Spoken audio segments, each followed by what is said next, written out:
de no renovar la concesión del canal privado Radio Caracas Televisión. Ayer, periodistas y varios centros de estudiantes y profesores del país criticaron esta decisión que todo parece indicar va a ser irreversible. Vamos a hablar ahora de este tema con el señor Marciel Granier, quien es el presidente de la emisora y está gentilmente aquí en nuestros estudios. Señor Granier, un gusto tenerlo con nosotros. Igualmente, muchas gracias.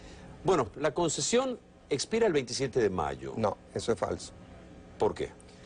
Porque la Ley Orgánica de Telecomunicaciones prevé de una manera muy clara que antes del 12 de junio del año 2002 el gobierno debía transformar todos los títulos vigentes, con lo cual la concesión de Radio Caracas estaba vigente hasta el 12 de junio del año 2022. ¿Qué pasa el 27 de mayo entonces? El 27 de mayo se vence el primer periodo de dos que contempla el decreto 1577. Hace 20 años el gobierno dictó una nueva regulación que establecía que las concesiones tenían 40 años. 20 años una fase inicial y luego una extensión de 20 años si no se habían violado las leyes. Eso sería la ley aplicable en Venezuela, o sea que estaríamos vigentes hasta mayo del año 2027, si no es porque la Asamblea, controlada, por cierto, por el presidente Chávez, en el año 2000 aprobó una nueva ley. De acuerdo a esa nueva ley, nuestra concesión está vigente hasta el año 2022. Quiero hacerle la siguiente pregunta, pero antes veamos lo que argumenta el gobierno. ¿Cómo no? Del presidente Hugo Chávez para estatizar o para quitarle la licencia a RCTV. Dice, el vencimiento de la concesión de RCTV no es consecuencia de una sanción, sino la consecuencia de un hecho natural e inexorable, como lo es el transcurso del tiempo de vigencia de la concesión. Y agrega este documento del gobierno: no existe en la Constitución un derecho a la renovación o extensión automática de concesiones de televisión.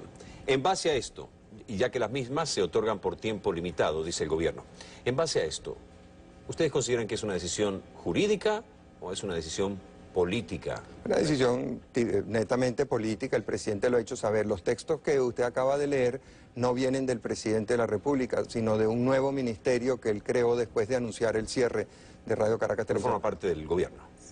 Uno nunca sabe, porque ese mismo ministro, déjeme explicar la situación, después que el presidente anuncia el cierre de Radio Caracas por razones políticas, porque no le gusta su línea editorial, él crea para implementar el cierre de Radio Caracas un nuevo ministerio de telecomunicaciones.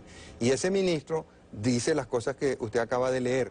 También dice que frente a ese acto de él, uno tiene el recurso de nulidad ante el Tribunal Supremo.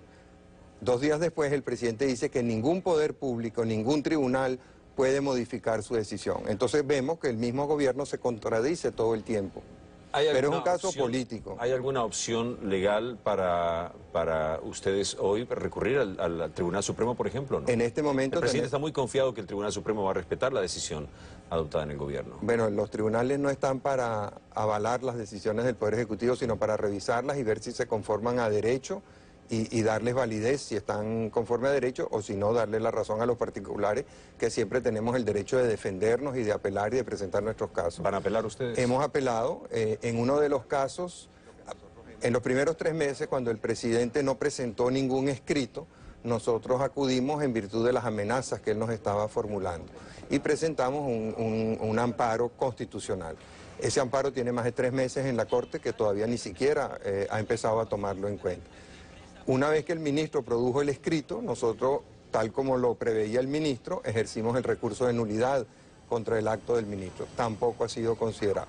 Hoy presentamos un tercer escrito ante el Tribunal Supremo de Justicia y tenemos también un caso pendiente en la Comisión Interamericana de Derechos Humanos y una demanda que la Comisión se vio obligada a presentar contra el Estado venezolano porque este tenía 5 años violando sistemáticamente la libertad de expresión y los derechos humanos. Cuando uno analiza la situación venezolana desde afuera, está tan polarizada que es como blanco y negro. Sí. Al ver estas manifestaciones de apoyo a RCTV, uno automáticamente piensa que es gente en contra del gobierno del presidente Hugo Chávez. No, ¿Quiénes están apoyando a quienes reclaman que no se cierre RCTV? Mire, más del 80% de los venezolanos está en contra de la medida. Eso 8 de cada 10 venezolanos. De esos 8 venezolanos, 6 o son partidarios del presidente Chávez o se declaran ni de un lado ni del otro. O sea que opositores solamente son 2 de esos es 20% de ese 80%. Es una inmensa mayoría del país y lo hemos visto entre los periodistas, los intelectuales, los estudiantes, la gente, los televidentes, porque la gente siente que le están afectando el derecho a ver el programa que le gusta. Van a cambiar mucho las cosas en RCTV, me imagino. ¿Qué va a pasar con... ¿Cuántos trabajan en RCTV? Directamente alrededor de 3.000 personas. ¿Qué va a pasar con estos 3.000 empleados? Bueno, ¿Qué va a pasar con su cargo, con usted? Bueno, el cargo mío es lo de menos, porque yo soy fácilmente prescindible y tengo sustituto. Para eso, mi trabajo principal ha sido formar un equipo de relevo dentro de Radio Caracas Televisión. Ya tengo 38 años allá. Pero la pregunta de qué va a pasar con los otros 3.000, quien se la debería estar haciendo es el presidente de la República, que de una manera tan poco responsable ha hecho este planteamiento. Esa es la gente más calificada que hay en la televisión venezolana. Radio Caracas Televisión tiene una escuela que es única en América Latina y yo sí veo con mucho temor por el tipo de discurso que ha venido utilizando el presidente de la República, que quieran hacerle lo mismo que le hicieron a los trabajadores de CMT, que los votaron a todos, o lo que le quieren hacer a los de la CanTV o a los que le hicieron ya a los de Petróleos de Venezuela. Pero eso es responsabilidad del presidente. Marcial Granier, gracias por haber llegado hasta aquí, hasta nuestros estudios. Gracias. Yo quisiera, no sé si tengo tiempo, de... 30 segundos, usted sabe lo que son 30 segundos. Pedirle al presidente Jimmy Carter que piense en lo que está pasando en Venezuela, porque él tiene una gran responsabilidad en que no se estableciera y funcionara la Comisión de la Verdad que se había convenido y en que la mesa de negociación y acuerdo entre el gobierno y la oposición no haya funcionado. Si los derechos humanos y la libertad de expresión están hoy en día bajo grave amenaza en Venezuela, el presidente Jimmy Carter tiene una gran responsabilidad.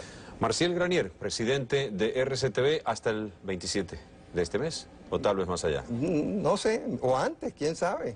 Gracias. Solo Dios dispone eso. Gracias por llegar hasta aquí. Muchas gracias, Hasta mucho la próxima. gusto. Cambiando de tema...